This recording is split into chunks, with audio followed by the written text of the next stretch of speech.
All right, y'all. Welcome to Walking in Your Power as an Entrepreneur Masterclass. Now, I want to introduce myself and tell you a little bit of what you can expect from a masterclass. When you come on, just say hello in the chat box. Remember, we got the chat box. I want you to comment. If I say something you really agree with, comment in that chat box. If you got questions, there's a Q&A box. You got two boxes. You got your chat box, you got your Q&A box. Your chat box, you can put in there you can put in the chat box the different things, your takeaways, if you have an aha moment, things like that, put all that in the chat box. Let's have a conversation. But your questions, specific questions that you have, do not be afraid to ask your questions. Put them in the Q&A. And the reason I want you to put them in the Q&A is because at the end, I'm going to set aside at least 20 minutes and I'm going to go through that Q&A so I can go through as much as I can between now and 10, 8:30, 9:30, 10, 90 minutes. Now, for those that have more questions, I'll stay on as long as you need me to, but ask those questions in that Q&A so they don't get lost in the chat box. My name is Carmela Williams. I am a certified coach, speaker, and trainer through the John Maxwell team. I'm also certified through Personality Insights through a program called DISC Assessment. DISC is where we learn personality styles, but I use it for learning styles because one thing I've learned in business is everybody don't think the same. Everybody don't process things the same. And so if I come across a customer or a client that's very timid and I can be kind of aggressive, from being certified in DISC, it has allowed me to shift my tone and to shift how I approach them. So that's why I'm certified through DISC, because it helps me to understand people. And it helps with marriages, it helps in ministry, it helps literally in every area of my life. So we spend most of our time working in corporate America, helping teams to get along, helping teams to not be toxic, helping leaders understand how to communicate with their team members. And when COVID happened in 2020, we niched down and started working with business owners, with other entrepreneurs such as ourselves, who have had some of the same struggles that we had. We have a very successful business now, but it's been 7 years. February 15th, 2022 will be 7 years that we've had our business as a partnership. We started business in 2004 with our EIN number, and then as our business grew, we shifted it to an enterprises. And so now everything that we do falls under enterprises. Our books, so I'm an author, my husband is writing a book.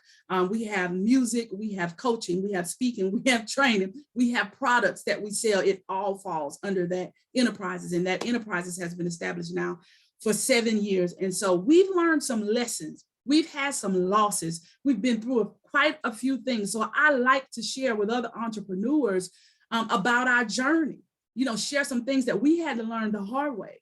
So as much as I said, in 2022, I'm getting away from what I was doing the last 2 years, and I'm gonna go back into corporate. I absolutely love working with business owners. So I don't know how the Lord is going to work this out this year and what all I'll be offering, but this is what I love to do. And so if you're not a part of our group, the Training Room for Hungry Entrepreneurs, make sure you're in there, because that allows me, I share in that group once per week, a free training just like tonight. Now, let me tell you what a masterclass is. The masterclass is, we're going to go real fast, y'all. We're going to go deep and we're going to move quickly. Okay. Masterclass is, we got some knowledge of our business, but we're going to come together with a very specific purpose on tonight. So I want to welcome everybody that's here on tonight. And I do have one request. If you are part of a network marketing organization, please don't put the name of the organization in the chat, but you can talk about your products and your services, and I'll help. If you accidentally put it in the Q&A, it's okay. I'm just not going to call out the name of any network marketing organizations in the training on tonight. But I do want you to talk. I want you to share. I want to hear your ahas. And after each little section, you're going to see a screen that comes up and say, let's review. And so I want you to drop those ahas in the chat so that I can see where you are. And that's how we're going to communicate on tonight, is through that chat box. Okay. So let's do a test on tonight. If this is your first time being in a training with me, very, very first time, please drop a 1 in the chat. if this is your very first time being in a training with me. I can be a little intense sometimes, but I try to make sure if I shift over into preaching that I kind of bring it down a little bit. Okay, I see a couple people in there. So okay, that's good. All right. Oh, it's a few more. All right. Welcome. If this is your first time doing a training with me. Oh, so this is good. This is good. I'm here for y'all. Listen, I absolutely love doing this training, and I'm going to give you some practical information. And so I can't wait to hear if your expectations were met on tonight. So in the chat, what I want you to do now is just introduce yourself. You can tell like the name of your business. Remember, we're not putting multi-level marketing names out, but you still have a name for your business. You can put the name of your business and what's one thing you want to learn tonight. If you could just walk away with one thing, if you could pull me to the side and say, Carmela, make sure you tell me this. What is that one thing that you're looking for tonight? Drop that in the comments for me. Introduce yourself and tell us that one thing that you hope to learn on tonight. See, even though we're doing a webinar, we're still going to be interactive. I know you're going to be taking notes. So as we shift into the lesson, I won't be on you as much about putting it in the chat because I know you're going to be taking your own notes. But let's just see who we have with us. And listen, you never know. Somebody may be on here that needs the product and service that you have. I see Angela of Angela's Designers Crafts, Shanice, One Refined Beauty, eyelash extensions, how to grow my clients and keep them coming back. Listen, y'all, they said the only thing better than a new client is a repeat customer. A repeat customer is gold. Hey, Lavette, owner and operator of Hype Creations, LLC, how to effectively balance finances of my business. Baby, you're going to be in for a treat. I'm going to show you a spreadsheet and everything, something that you can break down. Shamika Hurst, welcome, the CEO of Mika's Magnificent Bling. All right, sis. Tina McFarland, Bedazzle Bees. Tina does custom jewelry. That's it. That's what I want you to do. Because again, you never know if you have something that somebody else needs. Listen, we got to not only find our customers, but we got to retain good customers. Oh, that's going to be good. Belva, JF Silverstein Enterprises, freight dispatching services. Y'all don't understand how much money is to be made in the trucking industry. It's a huge industry. So that's amazing, Belva. She wanted to learn how to retain members and balance my finances. Okay, very good, very good. So there's some good stuff. See, we already off to a good start on tonight.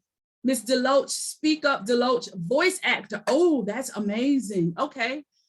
Kiata, business is Kia's Kids Fashion Boutique. Want to learn how to run a business without going over budget. Oh, girl, you in the right place. You're in the right place. Marcella, Sassy Shay Sparkles, how to recruit. She wants to build a team. Okay, that's good. That's good. Because let me tell you, oh yeah, let me keep going. Because see, I'll get ahead of myself, y'all. I'll get ahead of myself. So this is good. Thank y'all. And those of you that's just coming on, what we're doing is we're just introducing ourselves. We're putting the name of our business, not the name of any multi-level marketing, network marketing company, but just the name of your business and what you want to learn. So it's okay to introduce yourself. So here we go. Let me give you a tip.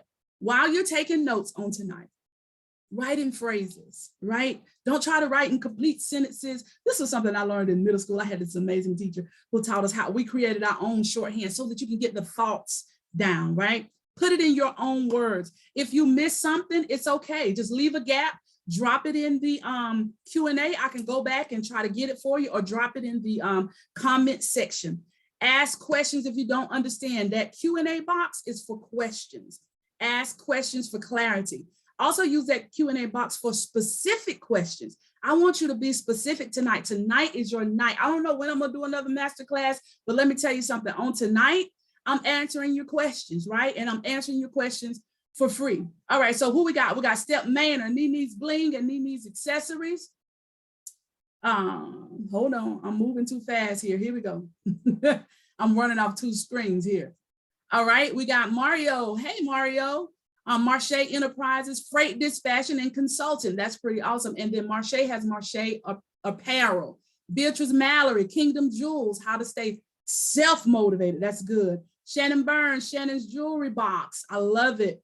Managing Business Finances. Dr. Marsha Jones, Fabulous Touch. Attract more customers and build a team. Jackie Draper, real estate, trucking company, Dream Merchant 5 accessories. I'm loving this. I love the diversity too, y'all. This is so diverse on tonight. I'm CEO of Appealing Treasures. She sells jewelry and she wants to grow her client base. Ebony, Kinky Chics Limited, natural hair care products, and her stuff is good too, y'all. Fennell, owner of Keys Testing, creative and marketing without spending a lot of money. Baby, you in the right place. All right, here we go. Power. This is why I chose the topic for tonight, walking in your power. Power, the definition, power means the capacity or ability to direct or influence the behavior of others, or to direct and influence the behavior of a course of events. Synonyms are influential and effective. So as a successful entrepreneur, as a successful business owner, you must have the capacity and the ability to influence your customers, current customers to return, future customers to give you a try. You must have the influence. You must be effective in this. This means that you can't be afraid to talk about money. This means that you can't be afraid when it comes to shifting your prices when necessary. You can't be afraid to share your opportunity. We can't grow a team if we're timid, if we're afraid of rejection. Like, you got to walk in confidence. We must walk in power, y'all, when it comes to these things. So here we go. Are you confident enough? These are some questions. It's 5 questions that I'm going to ask you. If you say no to any of them, you're in the right place. Are you confident enough in your business model to influence others to shop with you? Because this is a part of walking in power. Are you confident enough in your business model to influence others to partner with you? Now, the partnership can be for those of you in multi-level marketing and you're trying to build a team, or it could be for those of you who have a different type of business, but you need collaboration.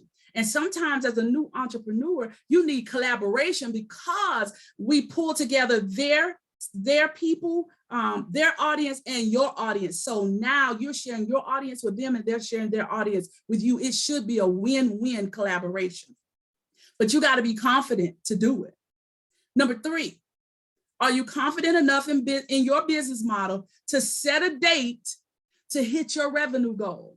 If we were on a regular Zoom, I would unmute some of you and I would say, how much money do you want to make and what's the date you're going to make it by, right? Because when you're walking in power and when you understand what it is that you offer, when you're confident in your prices, when you're confident in who your client base is, when you're confident in your marketing plan, then you can say, okay, my goal is to hit $250,000 this year, and I'm going to do it by December 31st. My goal is to hit $25,000 this year. I'm going to do it by July 1st. My goal, I need to bring in $50,000 and I need to have that done by June 30th because the next 50, we're going to do in the next 6 months. But you got to be confident enough to set the date, set the revenue goal, and give it a date. Let me tell you something. When you give it a date and when you give it an audience, it changes things.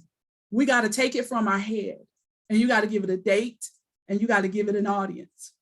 Number 4, are you confident enough in your business model to set prices that reflect value-based pricing? If you don't understand what that means, I'm going to go into some details about that.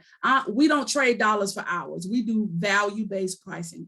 And then the last question, kind of an introduction to get you to thinking why we're having this masterclass tonight is, are you confident enough in your business model to only go after your ideal clients? I'm gonna get quiet. Y'all answer number 5 for me. Just number 5. Put a Y for yes or N for no. Are you confident enough in your business to go only after your ideal clients? Meaning you understand that all money ain't good money. If they don't do right or they don't, they're not willing to pay, then it's okay. I'm cool with it, because a lot of times we set prices because we feel like we want to serve everybody, but everybody ain't your client.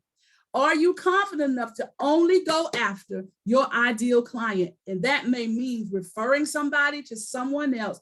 It may mean telling them no. It may mean setting a boundary. Okay, I see a lot of yeses. Okay, this is good. I see a lot of yeses. No, we're not holding nothing until you get paid in 2 weeks. We're not doing any of that, because this is what's set for me. This is my business model. This is how I run my business, and this is what's required. Here we go. Now, let's shift a little bit. That was good, y'all. I'm glad to see all those yeses. Social media. I'm going to share with you some social media tips. How to set up your profile. This one is my Facebook page. I hope y'all can see this pretty good. How many of you have this is my personal profile page. How many of you have links to your business pages on your personal profile page? How many? If you do, let me know. Yes, no, I do, I don't. Because this is very important. When people go to your personal page, they should be able to see in your bio. I do know. I see one no, I see some yeses. Do you have it linked? I see some no's. Okay, it's okay. I'm just making sure I'm in the right place. If you don't have a business page, you need one.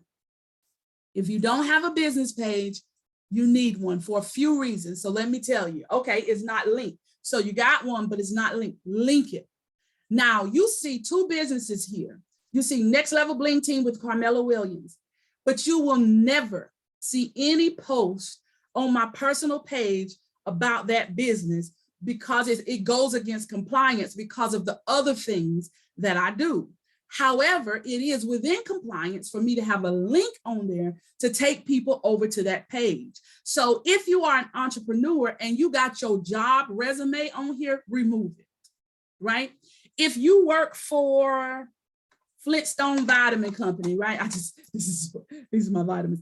If you work for Flintstone Vitamin Company and you sell Flintstone vitamins, do not link to the Flintstone Vitamin page. Don't say salesman for Flintstone Vitamins. No, you sell the vitamins. Create your own page and say a salesman at, and then put your business name. And so now they can just click that link and it takes them directly to that page. This is important. So if you're in a network marketing company, don't tag the network marketing company, tag your business page so that your customers can go straight to your page and find you. You need a business page because you can see exactly how many people viewed it. You can see exactly how many people commented. You can see the type of posts that your customers really engage in and the type that gets absolutely no engagement. See, on your personal page, you rely solely on likes and you rely solely on shares. And so this is why we say things like, oh, if I post about my job, y'all want to share, y'all will share it. But if I post about my business, y'all don't say nothing. Y'all, that's shade. We entrepreneurs. Because remember now, all y'all said yes earlier, that you're only talking to your ideal client. See, your ideal client is interested in your post on your personal page, but your family and friends may not be. So typically only 5% of your business support comes from family and friends. You want to build a business that goes beyond your family and friends, and it starts on your personal profile. So the Next Level Bling Team with Carmela Williams, that takes them to a product page, and then certified motivational speaker and business coach at Carmela Williams. I did not tag John Maxwell team. He don't need no marketing from me. They put millions of dollars in there. I need, if somebody's looking for a motivational speaker, a business coach, they click that link, it takes them to my business page. So make sure you do this. So you set up your page, you can click those 3 dots, you go in and you can edit it, and it'll show you how to tag those pages in there. So make sure you get that done. Here's my Instagram page. I have a professional Instagram page. I'm behind with this page on Instagram because it was my second one, because I had to split up my Next Level Bling Team page and my coaching page. And so this one, though, it is a professional page. And so I have insights. That's the same thing I was telling you about that you have on your Facebook page. Mark Zuckerberg owns Facebook and Instagram, so those two work together seamlessly. If you're looking for a way to get new eyes on your product or your service, Instagram is the next logical place to go if you have Facebook. And then what you do is you download business suites, and I think they're getting ready to change the name to Meta Suites or something like that. And then you can schedule posts in there. You schedule those posts and it'll post on Instagram and Facebook at the same time, your business pages. And this is the cool thing. You can open up that app and look at how many people responded and liked it on Facebook and how many responded and liked it on Instagram, all in one place. So now you don't have to run back and forth between two apps. You put them together, the inboxes will merge and everything. You can monitor both of those pages, all of those pages from right there together. Now, I have this website. Now, Instagram is different from Facebook in as much as on Instagram, on Facebook, you can put a link in the description. When you post a picture, you can put a link and it's going to show up. If you put a link on Instagram, it's not going to turn into a hyperlink. So you need to put your link in your public profile here at the top of your Instagram page. I recommend Linktree, but you can use whatever you want to use. You can, if you just got a website you want to take them to and you just have one product, you take them there. So I take mine to Linktree because if you click on, y'all, it's spelled linktr.ee. You can go to linktree.com and you can set one up with, I think it's 3 links for free. And it's like unlimited links. It's like $6 a month. Your business can afford $6 a month. Come on now, $6 a month. This is a business expense. So Linktree, Carmela Williams, if you go to that, it's going to pull up, I should have put a screenshot in here, but it'll pull up a link that where you can buy my book. It'll tell you watch training videos. It'll take you directly to my YouTube channel. It'll take you to my website. Well, it says services. So I don't make them go to my website and look for it. They can just click services. It'll take them to the services page on my website. If they want to schedule a session with me to see what services that they need, a discovery call.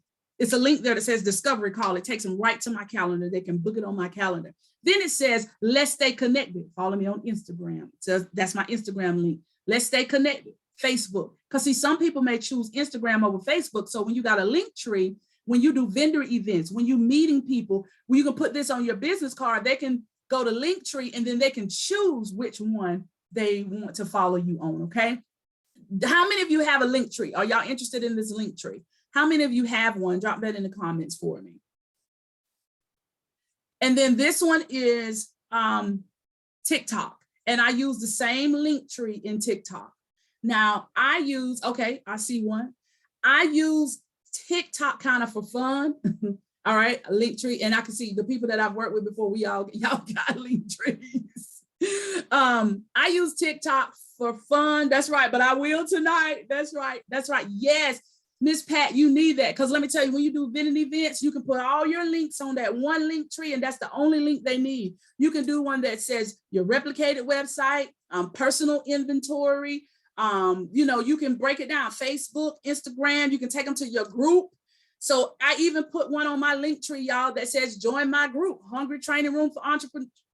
Training Room for Hungry Entrepreneurs. It'll take them right to that Facebook link, right to the group. They don't have to look for it. That's right, y'all. Get those Linktrees. Now I use TikTok. I just go over there and sing and have fun. But listen, I'll release a new CD later this year. So I'm already building a following over here, 13,000. Everything you do, it has to be strategic, right? Everything you do have to be strategic. So people follow you, but they want to know a little bit more about you. The same thing on TikTok is true from Instagram. So I don't worry about links and things like that. I just tell them the link is in the profile, and the regular TikTok users, they know to go to your profile and find it. Okay. So that's what I wanted to share with y'all about these social media profiles, just the basics, because we could do a whole masterclass just on social media, but I wanted to at least have you to have your personal profile where it can link out to your business pages, because most of us have most of our following on our personal profile. And then the second thing was get a business page on Instagram. And I think you might can change from personal to business. You don't have to create nothing new. You just go into your profile settings. And then the same thing with TikTok. You go ahead and set your TikTok up as a creator page so that once you get at least, I think is 100,000 likes and 10,000 followers, you can monetize those pages. Also, make sure you do reels, little short 15-second, 30-second, 60-second videos showing the behind the scenes in your business. Let me show you why this is important. I'm gonna go back to my personal page. September 30th was the first time that I saw reels on Facebook, because I had already been doing them on TikTok. And so I just downloaded my TikTok videos, uploaded them on Facebook. In less than 30 days, I had over 30,000 new followers. You see those followers down there, 33,139. That's since September 30th. I didn't have any. I might have had a couple of hundred.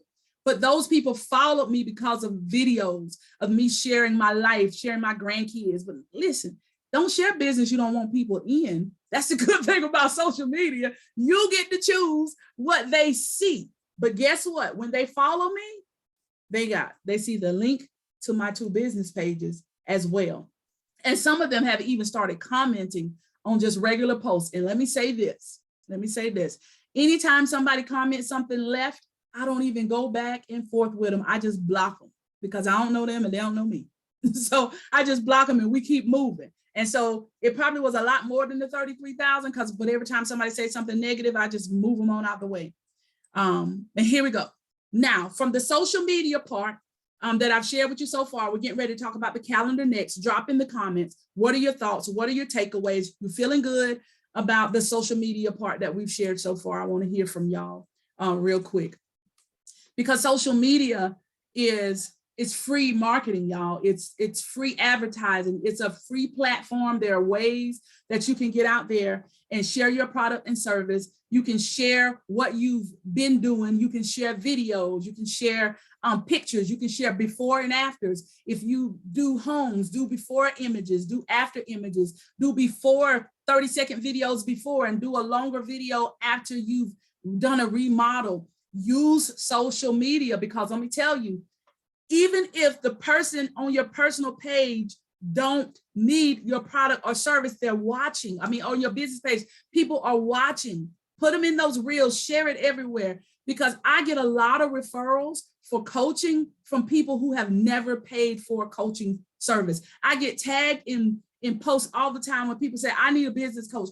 People that have never used my services tag me, because I promote myself as a coach, that I want to see your businesses succeed. And if they can't pay for the product or service that I offer right now, that's why I have the free group. For those of you who offer services, you want to look into having those VIP groups, and where you can kind of put your ideal clients in one place. Yeah. Okay, those are good. That's good. I was reading your comments. Here we go. How to master your calendar. Number 1, protect your time.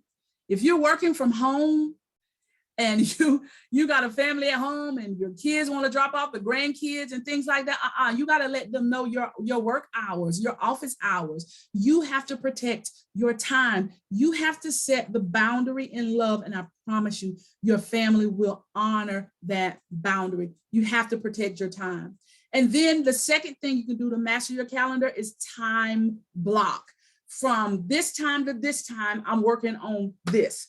I met with a client on today who has multiple businesses. And so she deals with different businesses on different days. And so today was the business where she dealt with the women's business. It's specifically for women's and women's issues. And so today was that day. So we have those meetings on Mondays. We do those reviews on Mondays, because on Mondays is when she deals with that particular business, the admin side of it. So make sure you time block. If you're saying that you're on social media, you ain't got but an hour a day for your business, then that hour can't be on scrolling. It has to be on scheduling posts, making sure that you're doing income producing activities. When you post anything about your business, tell me how to buy it. Don't make me have to ask in the comment, how can I get this? How can I hire you? If there's a link, put the link there. Say, click the link below to purchase, or say, inbox me for more information. Tell us in advance. And let me tell you, I'm a real big proponent, because my coach is. So I have a coach as well. And my coach is real big on put your price out there. And at first I was a little hesitant about that, because I was like, man, it's going to run people away.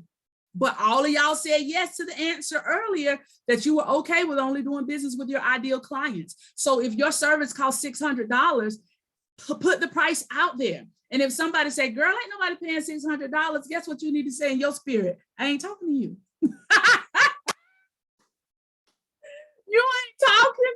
them. You are only talking to the people that they want your service and they're willing to pay for it. Honey, let me tell you, we'd be all upset because somebody didn't want to pay for our stuff or they said something left. You're not my client, and I'm okay with that. I'm telling you, this is stuff I had to learn, y'all, to protect my heart, because I would be all in my feelings. And now I'm trying to change all my prices because one person said something negative. No, you can either ignore them, because sometimes it might be somebody you love, or you can block them if it's somebody you don't know.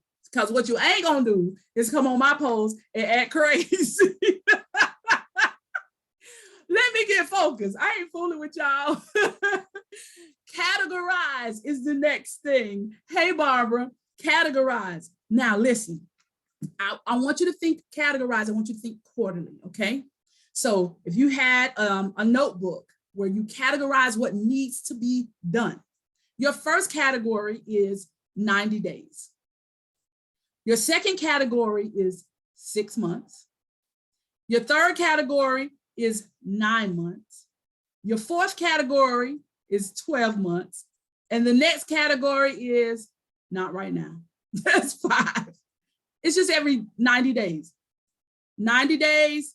So you can say 3 months, 6 months, 9 months, 12 months. Now, all these things that you got on your to-do list, you do have to kind of get it out your head, get it on paper, write down all these things that you need to get done. I want you to dream. I want you to think. You know what you need to get done.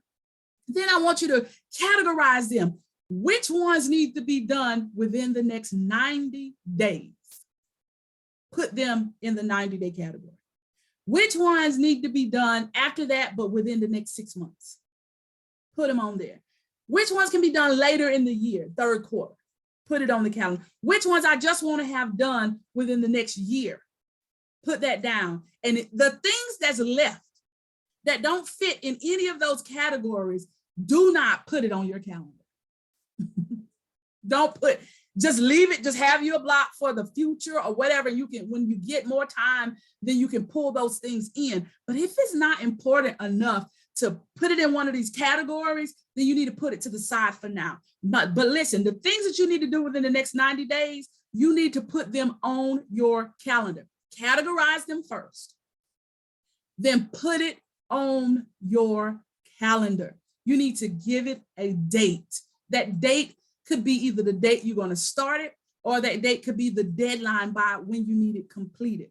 You have to give it a date and put it on your calendar. If it's not important enough to be put on your calendar, then it shouldn't be within the next 90 days. I have certain things, like I got a grant that I'm writing. It's due on the 9th. The rest of this week, it has all my time and attention. That's what I'll be working on early every morning before noon. So from about 9 to 11, that's what I'm gonna be working on that grant, or might go a little longer, right? 8 to 11. But that grant is priority for this week. After that, I have a retreat that I'm planning. I have an event on the 12th for some married couples. And so in my brain, I have to block that stuff off by days and by weeks. And so if I do that, because a lot of times people say, how you do so much? I'm telling you, this is how I do it. I time block it. I put it in my calendar. Even when I go to my doctor's appointments, I pull out my calendar. If I already got something business related on my calendar, I'm not going to schedule a doctor's appointment on that day. And my doctor already knows. They so funny. That's you going to put it in your phone? If I put it in my phone, it's official. I'm going to lose the card. That's not priority. But if it's in my phone and I got time blocked, and I block enough time for me to drive up, drive back, and my appointment, you got to block all the time, y'all, so that you don't double book, okay? So categorize it and put it in your calendar. Have a daily schedule. We call them DMOs, daily method of operation. Have a daily calendar. Even if you work from 8 to 5, if you work 9 to 6, it don't matter. You can have a daily calendar. So your calendar may be from 8 to 5, work. From 5 to 7, family. Business, you may not even be able to do anything with your business to 8:30 p.m. to 10 p.m. That's fine. That's an hour and a half a day. Monday, you may can only do it Monday, Tuesday, and Thursday. That's fine. That's 4.5 hours that you get to devote to your business. I would rather you say, Carmela, I got 4.5 hours that I'm going to devote to my business every single week. And during those 4.5 hours, I don't care if your favorite show come on, you're dedicated to your business for that hour and a half, right? I don't care if somebody asks you to go out to dinner that night, unless it's your birthday or anniversary, something significant. I'm working that night. And if I can't do it this Tuesday, then I'm going to shift. I'm going to take that time on Saturday. So if I got to go do something on Tuesday, I'm going to shift that time. Don't steal time from your business. Honor your daily schedule. Honor your daily schedule. I promise you. Now, some of you that work from home, you just need to get up early and get the time in. One of my early mentors, her name was Melissa West, and she had a plan to get her business off the ground, and she gave herself 1 year. And so she worked as an IT person from 8 to 5. So what she did every morning, listen at this. This is discipline. I'm not telling you to do this. I'm just giving you an example. She got up every morning from 5 a.m. to 7 a.m. and worked on her business. That's when she did her administrative stuff. That's when she recorded her videos. She would upload them to YouTube. She would get her mailing list together, because, you know, even with your email list, you can schedule that email list. Y'all, when you go to vending events, when you meet with people, collect those business cards, give away something related to your business, so you can begin to build that database so that you have that email list to send out to your people. She worked on her business from 5 to 7. And then late at night, she would do her calls, but she took care of the administrative stuff in the mornings. It took 9 months. In 9 months, she more than replaced her work income, and she was able to launch that business. And this was way before COVID. So only thing we used then was free conference call. So this lady launched her business on free conference call with an email list, got married, moved to another state, and her business didn't miss a beat. Why? Because she built it virtual and she was disciplined. So don't think that just because you just got a little bit of time each day, that time is not significant. What really matters is what you're doing with your time. Here is another example that Tina is on here. She used this example. Sometimes you can do something different on each day. So Monday may be live trainings and promotion. Tuesday may be content creation. That's when you're going to get cute and everything, and you're doing videos or whatever you're going to do. Change a few shirts and change your accessories out, and you're going to get some things done. Your TikTok videos, especially if you're using TikTok for business. Wednesday may be team meetings. Wednesday may be the day when you're, going live, or when you're doing trainings, or maybe your meeting day. For me, Wednesday is the day I don't take any meetings. Thursday may be bookkeeping, especially if you got payroll, so you can prepare for payroll. Friday may be marketing day. So that's when you're scheduling everything, you're planning for the next week. Saturday, you don't have to do anything if you're supposed to already scheduled. And Sunday, take 30 minutes to schedule your post for the next week. Again, if you don't have a business page, you need one, because you can schedule your posts in advance. So a lot of times we say, man, I'm trying to work my business full time. I'm trying to build this business, and you telling me I need to be posting on Facebook every day. I don't have time to be posting on Facebook every day. Well, that's fine. They don't know you're not posting. So take one day, 30 or 40 minutes, and go ahead and create all your posts, and you can save them. You click the drop down box that says schedule, and you schedule them out. You can schedule some at 6:30 a.m., some around 12:15 p.m. while people on their lunch break, some about 6:30 p.m. You can schedule some at 2 in the morning. You'd be amazed at people that's still up in the middle of the night. But listen, utilize the tools that you have available to you. Now, here are some other tools. If you got your phone and you can screenshot this, screenshot it, and I will call them out to you. Hootsuite is a scheduling tool, but Hootsuite is what I use prior to business suites, right?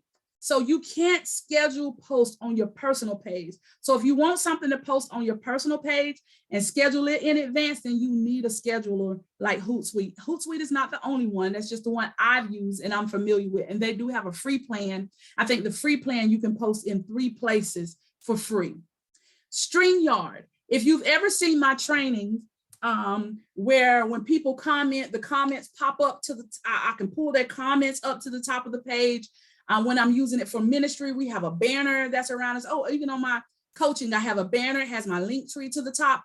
I use StreamYard. StreamYard costs $29 a month. I can broadcast on 3 sites. So I broadcast on my business page, in my VIP group, and on my YouTube channel, all at the same time.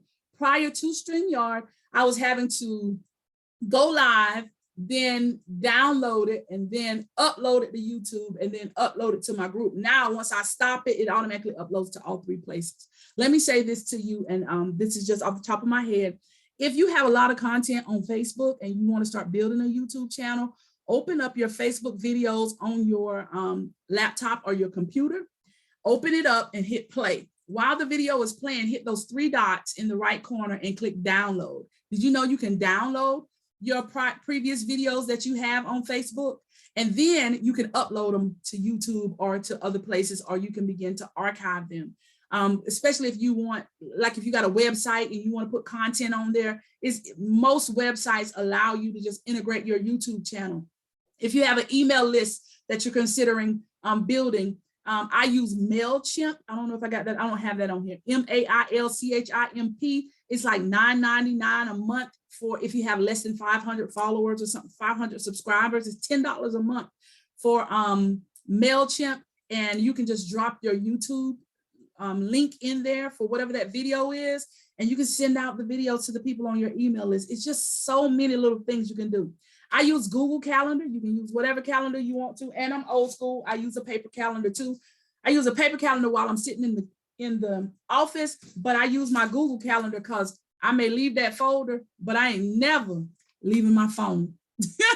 So I have my calendar with me at all times. If you don't want to put your phone number out there, Google has Google Voice, which is free. And so people can call you, and you may have called somebody sometimes, and it says, please hold while I see if the person that you're calling is available. And what it do, it asks you for your name. It lets us hear your name, and we can choose whether or not we want to talk to you or not. And so you can send it to voicemail, or you can take the call and it'll dispatch them on through. Google Voice is really nice, and it'll protect your phone number. You can even look for numbers in specific, with specific area codes. We've already talked about the Instagram business page and linking the 2. All right. I know I've given you a lot of information. Oh, and it's after 9 o'clock already. I've given you a lot of information. What are your thoughts on your calendar time management? Drop that in the comment for me. And we're going to go right into pricing. Drop that in the comments for me, your thoughts on that. And if you got any questions, go on and put them in the Q&A. Go on and put them in the Q&A. Mastering your prices. Okay. Yeah. This is where a lot of times, y'all, the time is where we get bogged down a lot of times, especially when you got children, you got a significant other, you work outside the home, or you got multiple streams of income, you got children that's in recreation activities and things like that. It can really, really get overwhelming. So you definitely have to set your time and stick with it. Set your time and stick with it. That virtual calendar is the way to go, because like I said, even if I'm at a doctor's appointment, I can open it up and I can see exactly what I have going on, if I'm traveling, if it's a free day or whatever it is. So master your prices. Value-based pricing.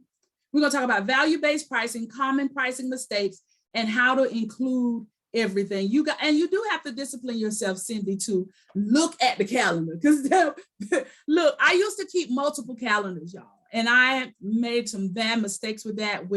I had like 2 ministry events on the same day, or my kid may have a big event for them, and then I told somebody I was coming somewhere to speak. And so that's when I realized I can't have a calendar for family and a calendar for work. I have one calendar. And if I have something on it for my family, and my kids know, Mama blocked this date.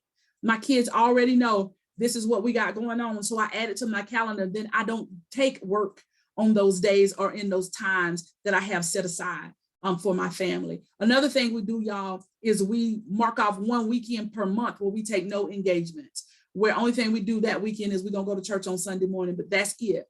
So we have one Friday and Saturday free every month. And I block it in the beginning of the year so nobody can schedule on that time. Master your prices. Value-based pricing. Value-based pricing just simply means we don't trade time for dollars. Employees go to work and get paid a set amount for every hour they work. I don't want you, as you're working on your prices, to think, okay, it's going to take me 30 minutes to make this, so I only need to make $10. No. When my key wouldn't work at the church, I could not get my key to work. We couldn't get that door to open. And it was so frustrating because it takes so long to get in. Then when I'm trying to leave, it takes so long to lock it. And I called the lock company that was on the door to tell them that the keys wasn't working. And the guy said, well, you know, it's $75, you know, for us to come out. I said, okay, whatever, but I'm ready to go. I just need this lock fixed. This man came out, tapped something with a screwdriver, sprayed WD-40 in the lock, and I had to give him a check for $75 because I didn't pay him for his time. I paid him for his knowledge. I hope you caught that, because you are an expert in whatever it is that you're doing. In clothing, when you're running your boutiques, whatever that fashion area, because we got some of you do accessories, we got some of you do clothing. You are a fashion expert. We're paying you for your knowledge, right? If you're a cosmetologist, we're paying you for your knowledge. Lavette is on here. She do those paintings and we did virtual paint parties. We're paying her for her knowledge, for her energy, to keep everybody excited, to keep everybody engaged, to teach us how to paint. We didn't even know we could paint, right? We are paying for the knowledge. So make sure your pricing is not based on hours, it's based on value. Let me give you one more example. I just want to make sure you understand this. Some of you in network marketing, you don't get to set your prices, but some of you have multiple streams of income, so you do get to set them in certain areas. If I was to go in and coach car salesmen at the car dealership, I wouldn't charge them a workshop price. I wouldn't charge them $99 a head to do a workshop, because if your guys are selling 1 to 2 cars a month, and I go in and I teach them on disc, and I teach them how to understand people's learning style and people's communication style. And when you got that aggressive salesman that's trying to make this very timid young lady buy this car, and she, listen at this, this is a real example, and she calls her daddy crying because she couldn't tell the salesman no. So daddy got to come up to the car dealership, tell everybody off so he can get his daughter to leave, because she was so intimidated. But listen, people have different personalities, right?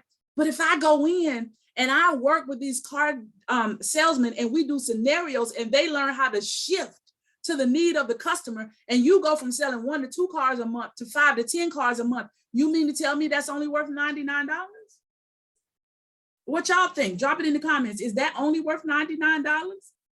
Or is the value far greater than that? Because now we've just multiplied the revenue that's going to come into this organization, because your people understand how to talk to and respect the customers. It's far greater. Value-based pricing. You add the value. Some of you provide custom accessories. If I can send you my dress that I done spent, we had this conversation last night, that my wedding dress that I done spent $3,000 to buy, and I send you a picture of my dress for you to make me custom jewelry, how much would you pay for that? You wouldn't mind paying a good little bit for it, because it's custom and nobody else is going to have it. Nobody else is going to have it. Don't forget to drop those questions in the Q&A. So here we go. Common pricing mistakes. Giving discounts instead of bonuses. When you are new in business, be careful about giving discounts too soon, because it can devalue the worth of your product or your service. I don't say never give discounts, but just don't give them too soon. Make sure you build your brand first. Make sure you get those testimonials. Another reason why you need a business page, so you can get those testimonials of people that enjoy what it is that you do. Another pricing mistake, thinking that everyone is price sensitive. Everybody is not price sensitive. When I want something, I'm going to buy it. I don't care. Even before I had the money, I would figure out how we was going to move stuff around to buy it. That's not financially responsible. I understand that, but we're talking about from the consumer perspective.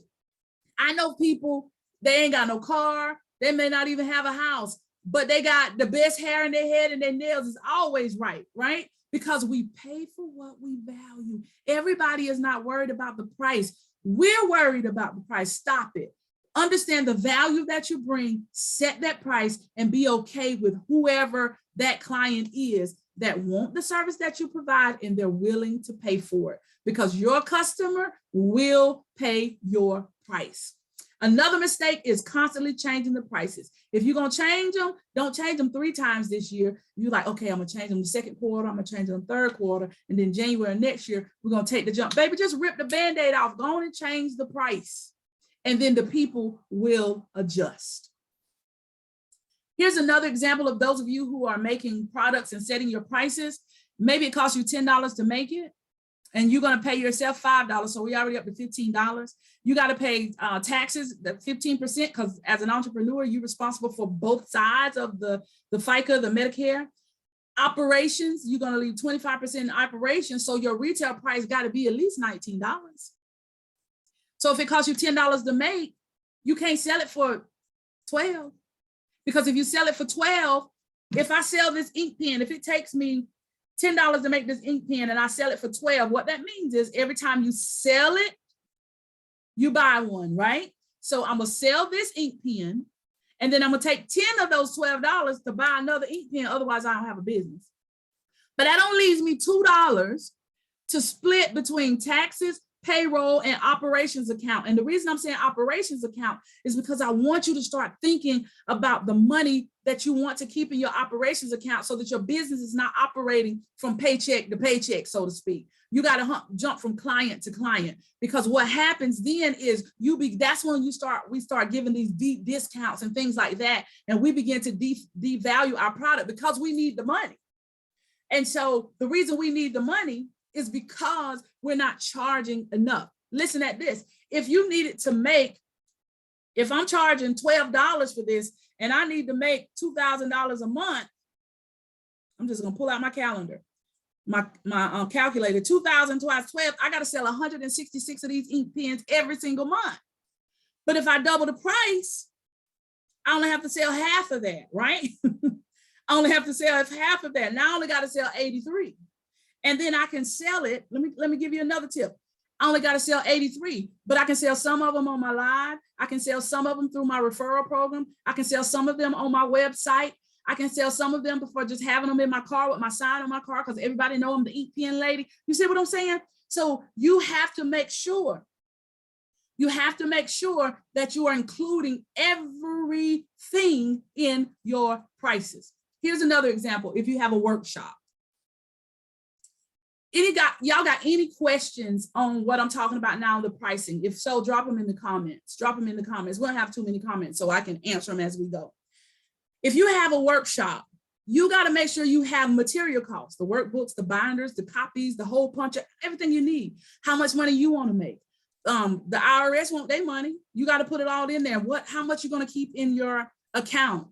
How many times you got to go visit them for this training? So what is the mileage? So I used to do 6 weeks training in manufacturing. 6 weeks is about where we would start. That's the minimum. So we go in there for 6 weeks. So I got back and forth mileage for 6 weeks. If I wanted to make, if I'm going 6 times and I want to make $500 a week, I can't charge them $500 because 15% of that has to go to taxes. A certain percentage of that needs to stay into my operations account. So I got my fee, and then all the other stuff is added. And then material costs. And let me tell you a mistake that I made. I would just say 10%. We had this big old contract. It was like 40-something, 50-something $1,000. And I was like, I just need 10%. And they were paying by the quarter. And the 10% did not cover all my material costs. Maybe I had broke it down in a monthly or something. And I said, well, you can just pay that first month. And that must have been what it was. But I had to buy books. Look, I had to buy, we didn't just have workbooks I printed. We had books, binders, those trapper keepers. I had to make copies. I had to have ink. I had to have all that stuff. So I had to go in my pocket to get the money because it was my mistake. It wasn't the customer's mistake. But let me tell you, it didn't take me but one time to learn from that. Okay.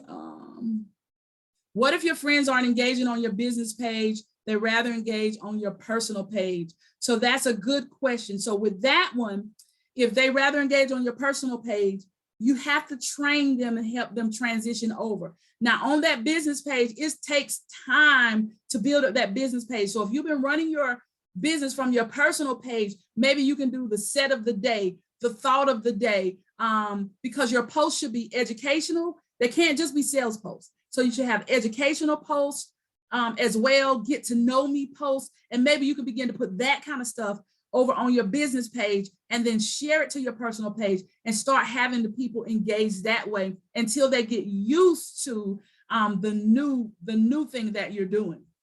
How can you get grants for small businesses?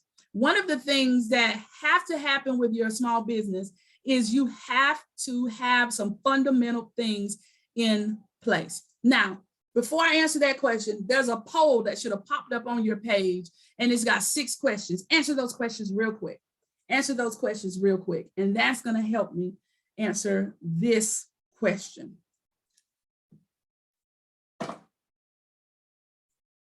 Can y'all see the poll? Do y'all see the poll on y'all page? It should ask you 6 questions. Number 1, do you have a regular system for monthly business reviews? And it's anonymous, so just answer yes or no.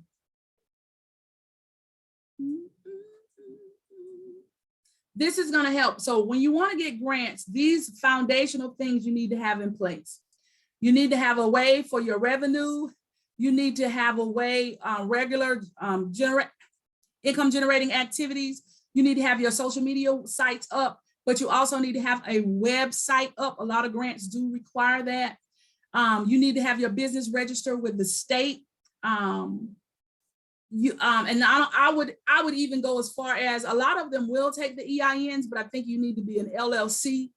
Have that stuff in place. So like even when that PPP came out, then they had the EIDL grant that came from the Small Business Association. You just needed to have that business account. It needed to be in your business name. You needed to be registered with the state, because I did have some of my team members that only had EIN numbers, and with their EIN numbers, they were able to get funding through those 2 grants, and they were able to get like $1,000, and the $1,000 they didn't even have to worry about paying back. There's a lady that I follow that speaks specifically to grants, and I shared her in our group. So if you're not in the group, make sure you go to the link tree and go to the group. Let me know, and I will send you her link. That's her specialty. That's all she talks about is the funding. But I would definitely start with the Small Business Association. They're really good because SBA actually handled that COVID money that came out, and the people that got that COVID money didn't have to worry about paying that money back. So grants are good for your business, but make sure you've handled the business of business. A lot of times they do want to have 3 years of financials. So if you've had your financials mixed, you need to fix that. You may need to open a separate account or something, I don't know, but you do not want to have your personal money and your business money in the same bank account. Because let me tell you what it's called. Even if you have a corporation, they call it piercing the veil. If you make one transaction out of your business account, for personal, then now people can sue you as well as the business. One of the protections in having that corporation status is that is separate. And so they could go after the business, but they can't go after your house and your personal stuff. But if you pierce the veil by using business funds and mixing and mingling funds, then they can come after everything. So have that business account. You can take money out of the account. It's called an owner's draw. Write yourself a check. Give yourself a check and just say the owner's draw or payroll or whatever you want to do. You can write yourself a check and you pay taxes on it at the end of the year. That's all you got to do. So here we go. On the results, we have regular system. We have 86% said no.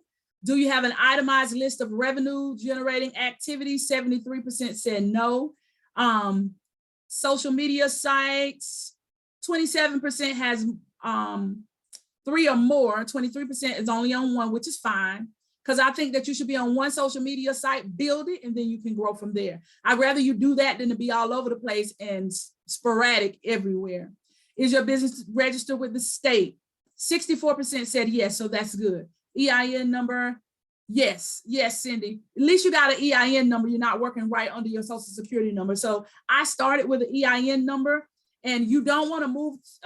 We moved up to a partnership, so we pay corporate tax returns and corporate taxes, but our tax preparer told us not to do that until we got to a certain income level. So EIN number is the perfect start. And then when you get to a certain income level, then you'll need to make an election and do another adjustment, but your tax preparer will be able to help you with that. And do you have a business bank account? This is a big one. 50%. All right, 50. Get that business bank account this year. So that's one of the things you can categorize, right? Is that over the next 90 days, it costs $100 to open a business account, open it.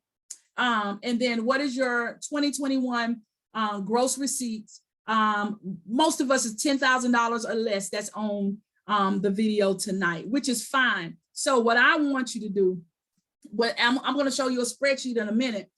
But if you're at $10,000 or less, whatever you made last year, I want you to double or triple it this year, okay? So when I show you this spreadsheet, you need to double or triple whatever that monthly income was. So make sure that you put all those things in there. Let me make sure I answered all those questions so far. Grants for small business, I get the foundation stuff in place and then start with the SBA is where I would say start, and then make sure you're in my group. Let me know, because you asked anonymous, which is fine, but just inbox me personally so that I can send you that link of the young lady that shares all of those details. Mastering your message. What problem do you solve? Who needs what you have to offer? What are the benefits of working with you? And why should they choose you? Because it's a lot of people out there that's doing what it is that you do. So why should they choose you? This screen is so important. Again, if I'm selling ink pens, I know you can go to the dollar store and buy ink pen, but you can't buy my pen from the dollar store. And I got this blue ink. Did you know that with blue ink, it can't be copied? So if you sign your signature with this blue ink, somebody try to come in, if you start writing with this blue ink and somebody try to come in and forge, blue is the one to go, because those two blues are not going to match. I'm just talking about a blue ink pen, right? What problem do you solve? This is good for fraud. It has a great ballpoint. It's not going to leak. Like, you just got to be, I don't care if you sell ink pens, you got to be able to talk about it knowledgeably. Who needs what you have to offer? My pens is for high-end clients. like, look, I'm just dreaming with y'all, right? This is right off the top of my head. My ink pens are for high-end clients, right? So these are not 99-cent ink pens. These are quality ink pens. Excuse me. And when you purchase one, they come with a custom case, so your pen doesn't get messed up. You see what I'm saying? Like, who needs what it is that you have to offer? What are the benefits of them getting this pen from you? Maybe you have some type of VIP perks, and why should they choose you? They know, like, and trust you. This is magic. This will help you talk to somebody in just a few seconds and tell them what you do. If you don't have clarity in your business, you'll struggle with this. So let me give you an example. As a result of my coaching services, my clients will master their numbers, master their message, and master their time. That's it. Camilla, what you do as a business coach? As a result of my business coaching, my clients master their numbers, master their message, and master their time. That's it.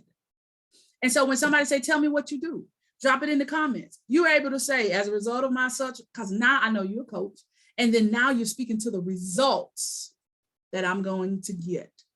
Each one of you should have this type of messaging. This is not my custom message. This comes from Lisa Nichols. I was in one of Lisa Nichols' trainings, and that helped me get clarity for my business coaching. And so I'm sharing it with you on tonight, and that's why it's free. As a result of my coaching, my clients master their numbers, master their message, master their time. I saw Kia, she's going to do a children's boutique. So Kia, be thinking about what the benefits are of the people working that come, your clients, that your customers that come into your boutique. As a result of shopping in my children's boutique, my clients will have, I don't know, high fashion, a variety of choices with affordable prices.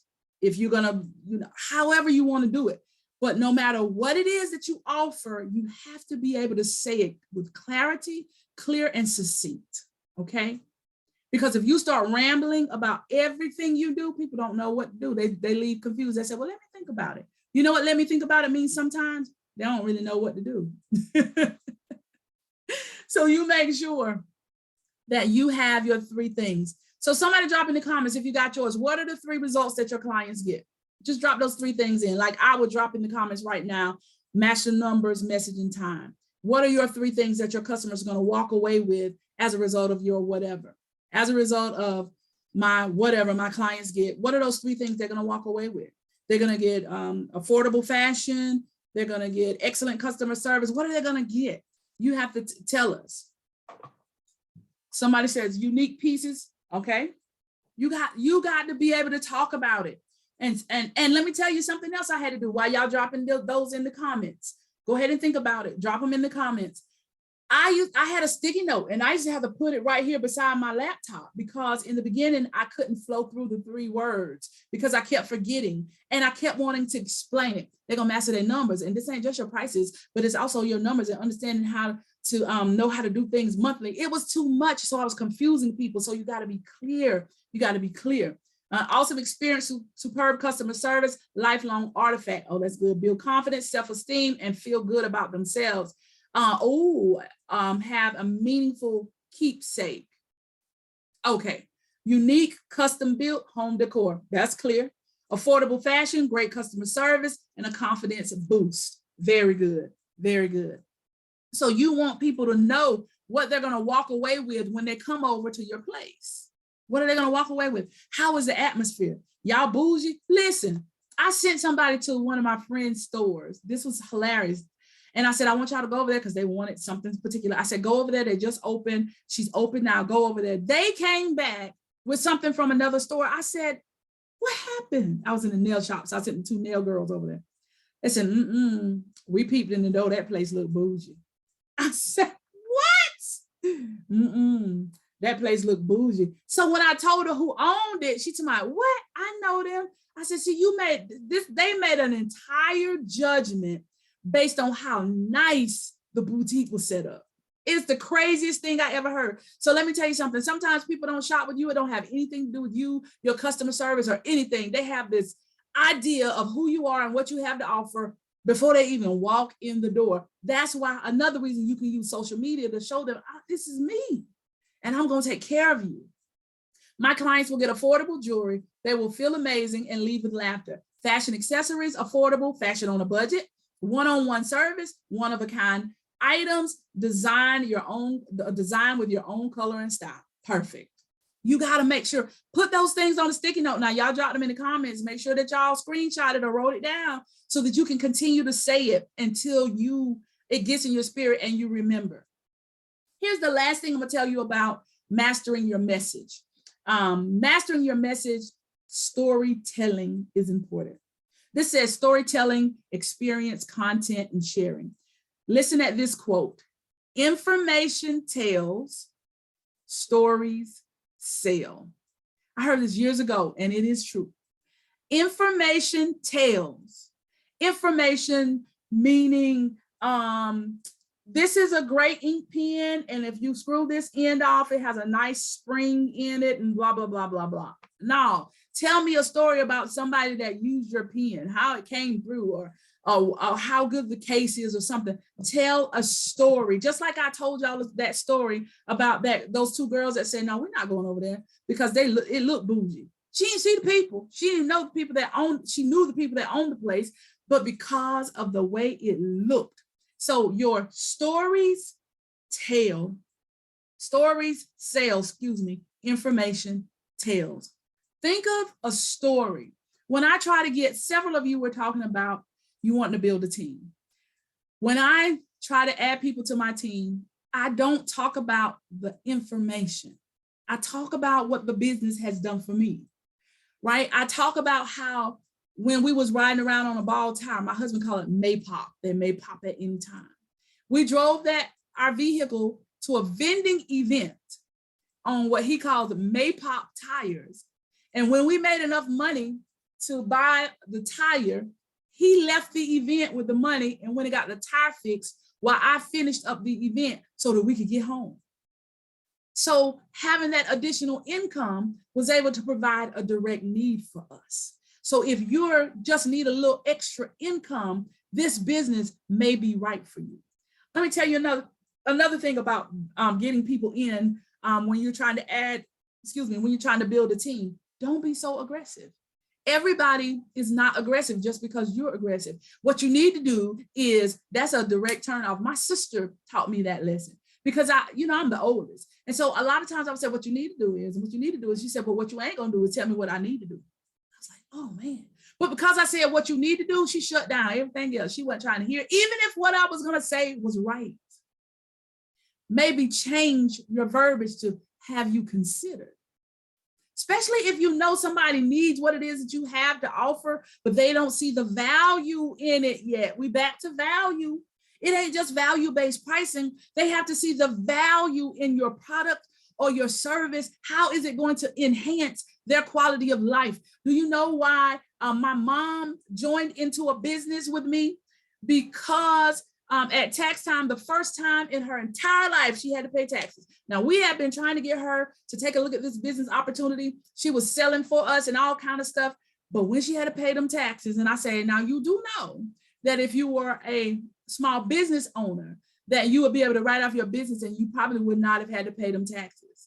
Baby, she signed up real quick in like 7 days because then she saw the value in it. If you're trying to build a team, you got to listen more than you talk so that you can find out the needs of the people that you are trying to bring into your team, right? You have to figure out their needs and tell a story so they can see themselves in it. This is why, y'all, go ahead and drop in there from the Master Your Message. What's your takeaway from this Master Your Message?